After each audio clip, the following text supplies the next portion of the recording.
लोमड़ी और सारस की दावत की कहानी। वीडियो अच्छा लगे तो लाइक और चैनल को सब्सक्राइब। बहुत पुरानी बात है। एक जंगल में एक लोमड़ी और एक सारस रहते थे।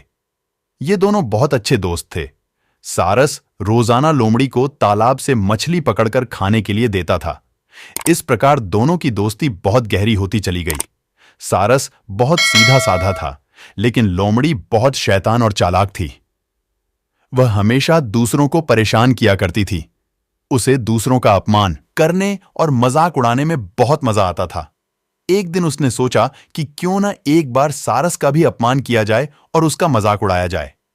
ऐसा सोचकर उसने सारस को दावत पर बुलाया। उसने जानबूझकर सूप एक प्लेट में परोसा। उसे पता था कि सारस प्लेट में से सूप को नहीं पी सकता। उसे सूप न पीता देख लोमड़ी मन ही मन बहुत खुश हुई और झूठी चिंता दिखाते हुए सारस से पूछने लगी कि क्या बात है मित्र, सूप पसंद नहीं आया क्या? सारस बोला, नहीं मित्र, यह तो बहुत स्वादिष्ट है। सारस ने जब देखा कि सूप को प्लेट में परोसा गया है और लोमड़ी जानबूझकर उससे सवाल कर रही है, तो वह सब समझ गया, लेकिन कुछ नहीं बोला। उस दिन सारस को अपमान सहने के साथ ही भूखा भी रहना पड़ा, लेकिन जाते जाते सारस ने भी उसे अपने यहां दावत पर बुलाया और लोमड़ी दूसरे ही दिन सारस के घर दावत पर पहुंच गई। सारस ने भी दावत में सूप बनाया था और लोमड़ी के साथ लंबी चोंच वाले अन्य पक्षियों को भी बुलाया था। सारस ने सूप को सुराही में परोसा। सुराही का मुंह इतना छोटा था कि उसमें बस चोंच ही अंदर जा सकती थी। लोमड़ी पूरा टाइम सुराही और अन्य सभी पक्षियों को सूप पीते देखती रही। इसी बीच सारस ने पूछा कि क्या बात है मित्र, सूप अच्छा नहीं लगा क्या? लोमड़ी को अचानक अपने शब्द याद आ गए। सभी बोले कि सूप बहुत स्वादिष्ट है। लोमड़ी काय भी सभी की हां में हां मिलाना पड़ा। यह सब देख लोमड़ी अपने आप में बहुत अपमानित महसूस कर रही थी, लेकिन कुछ कह नहीं सकी। कहानी से सीख, हमें कभी भी किसी का अपमान नहीं करना चाहिए। हम जैसा दूसरों के साथ करते हैं वैसा ही हमारे साथ होता है। जैसे को तैसा पंचतंत्र की कहानी। एक बार की बात है, सीतापुरी गांव में जीर्णधन नाम का एक बनिया रहता था।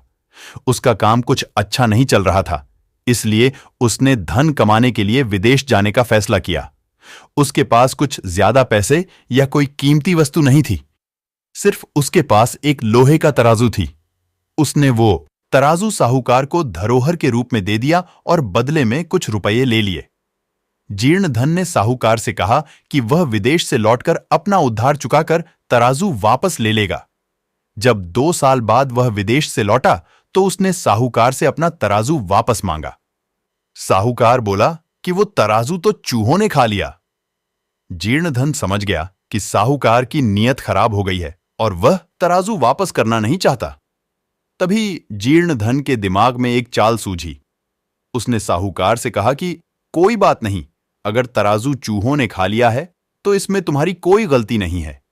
सारी गलती उन चूहों की है। थोड़ी देर बाद उसने साहूकार से कहा कि दोस्त, मैं नदी में नहाने जा रहा हूं।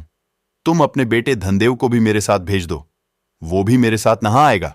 साहूकार जीर्णधन के व्यवहार से बहुत खुश था, इसलिए उसने जीर्णधन को सज्जन पुरुष जानकर अपने बेटे को उसके साथ नहाने के लिए नदी पर भेज दिया।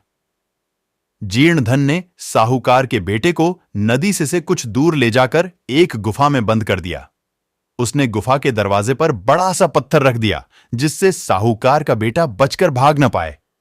साहूकार के बेटे को गुफा में बंद कर के जीर्णधन वापस साहूकार के घर आ गया। उसे अकेला देखकर साहूकार ने पूछा कि मेरा बेटा कहां है? जीर्णधन बोला कि माफ करना दोस्त, तुम्हारे बेटे को चील उठाकर ले गई है। साहूकार हैरान रह गया और बोला कि यह कैसे हो सकता है? चील इतने बड़े बच्चे को कैसे उठा ले जा सकती है? जीर्णधन बोला, जैसे चूहे लोहे के तराजू को खा सकते हैं, वैसे ही चील भी बच्चे को उठाकर ले जा सकती है। अगर बच्चा चाहिए तो तराजू लौटा दो। जब अपने ऊपर मुसीबत आई तब साहूकार को अक्ल आई। उसने जीर्णधन का तराजू वापस कर दिया और जीर्णधन ने साहूकार के बेटे को आजाद कर दिया। कहानी की सीख, जो जैसा व्यवहार करता है उसके साथ वैसा व्यवहार करो, ताकि उसे अपने गलती का एहसास हो जाए।